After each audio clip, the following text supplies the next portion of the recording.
آپ کو ہم واقعات سنائیں گے کہ ہمارے بڑوں نے یہ پاکستان کس طرح بنایا جس کو آج ہم فار گرانٹیڈ لیتے ہیں۔ اللہ کی قسم یہ فار گرانٹیڈ نہیں ہے، یہ شہداء کی امانت ہے، یہ ہماری بہنوں اور بیٹیوں کی امانت ہے جو آج بھی انڈیا میں رہتی ہیں سکھ اور ہندو بن کر۔ چند روز پہلے پاکستانی رینجر کا ایک سپاہی پار کر کے انڈیا چلا گیا، گاؤں والوں نے اس کو پکڑ لیا اور لے جا کے اپنے گھر میں بند کیا۔ یہ سمجھ رہے تھے اسمگلر۔ رات کے وقت ایک بوڑھی خاتون آئی سکھ اور بڑے پیار سے اس کو ڈپٹ دے کے کہتی ہے کہ پاکستان ہم نے اس لیے بنایا تھا کہ تم اسمگلنگ کرو۔ تو سپاہی چونکا، کہتے ہیں اماں پہلے تو میں اسمگلر نہیں سپاہی ہوں، اور دوسری بات پاکستان آپ نے کب بنایا تھا؟ بڑھیا رونے لگی، کہتی بیٹا میں تمہیں سکھ نظر آتی ہوں لیکن میرا نام سکینہ ہے، میرا پورا خاندان پاکستان بناتے کٹا تھا، اور آج بھی میرا دل پاکستان کے ساتھ دھڑکتا ہے۔ جب میرے بچے بیمار ہوتے ہیں تو میں پاکستان کا نام لے کر ان پر دم کرتی ہوں اور اللہ ان کو شفا دے دیتا۔ خبردار اس پاکستان کو نقصان نہ پہنچانا ورنہ میری آہ لگے گی تمہیں۔ یہ ایک سکینہ ہے، اس طرح کی 2.5 لاکھ ہے،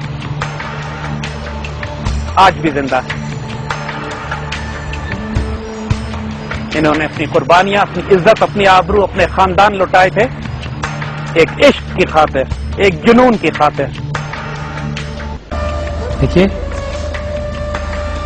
one has to be made, آدمی کو جنونی ہونا پڑتا ہے، آدمی کو دیوانہ ہونا پڑتا ہے۔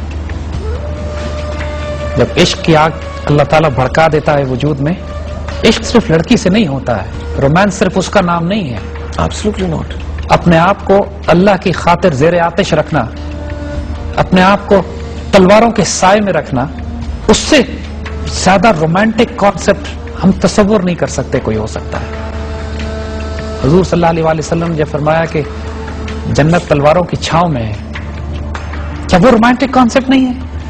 کیا سیدنا خالد بن ولید رضی اللہ تعالیٰ عنہ جب فرماتے ہیں کہ مجھے اپنی نئی نویلی دلہن کے ساتھ وقت گزارنے سے زیادہ عزیز ہے کہ میں گہری اندھیری رات کے اپنی فوج لے کے دشمن کی صفوں میں گھس جاؤں اور اللہ کے دین کے لیے میں اس پر فتح حاصل کروں، کیا وہ رومانٹک نہیں ہے؟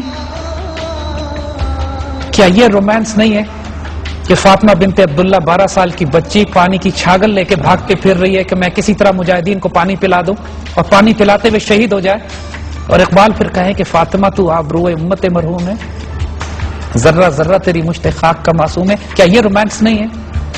کیا یہ رومانس نہیں ہے کہ طارق بن زیاد جب جبرالٹر پہ لینڈ کرے جا کے اور آگے صرف 12,000 کا لشکر ہو تو کہے کہ میں کشتیاں جلا دیتا ہوں لیکن واپس لوٹ کے نہیں جاؤں گا؟ کیا یہ رومانس نہیں ہے؟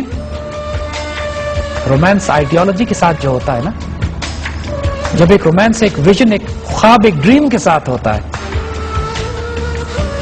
تو پھر تاریخیں لکھی جاتی ہیں،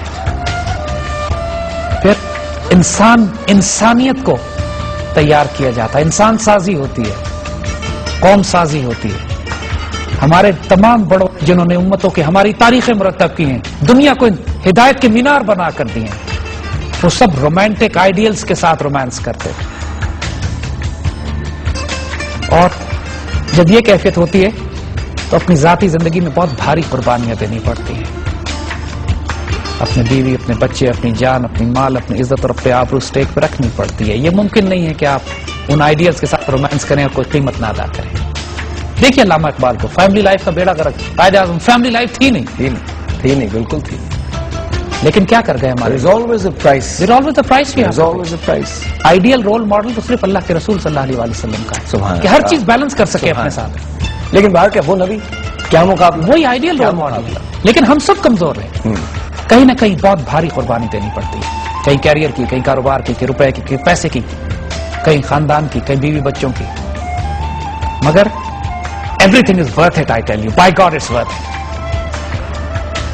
اس ملک پر اپنی جان، اپنی مال، اپنی عزت، اپنی آبرو، کیونکہ یہ ملک نہیں ہے، یہ دین کی آبرو ہے، یہ مدینہ ثانی ہے، اس پر قربان کرنے پڑے.